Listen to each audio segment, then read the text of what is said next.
In the past, these traders, whose annual turnover is less than 5 million shillings, were forced to file turnover tax, which according to the Kenya Revenue Authority Deputy Commissioner Corporate Policy Maurice Oray, was found to be ineffective, and in order to widen the tax bracket, the government introduced the presumptive tax to enable the ease of collection of taxes.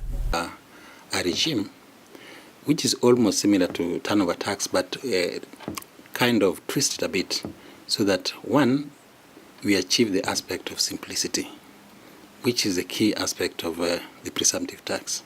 To address the issue where SMEs pay taxes within short intervals of timeline, the country's taxman has resolved to implement the presumptive tax system, whose effective date is January 1st, and traders will be required to pay taxes according to their turnover. Because the county government issues a trading license to all kinds of business, it was decided that we need to restrict it to certain categories of taxpayers.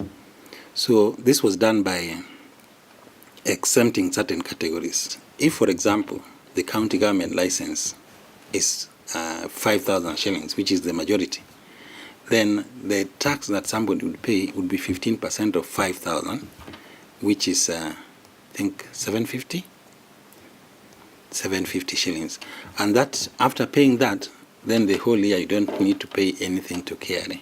According to the authority's deputy commissioner, the system will make it easy for small traders to pay taxes.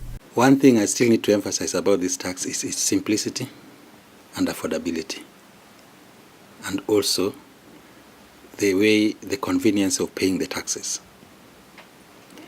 We have a platform, the income tax, the iTax platform, through which payment can be made.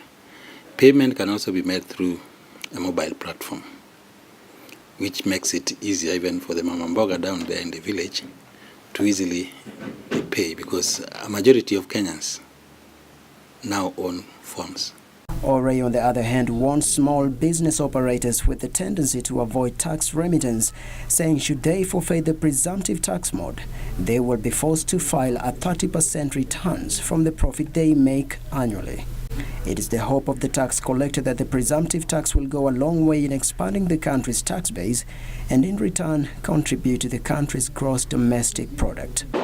Payment of taxes is an obligation that most Kenyans think it's a sacrificial endeavor, because a good percentage think the service delivered by the government do not match the taxes they pay.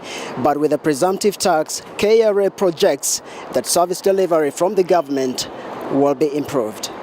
Brian Itava, Channel 1 Business.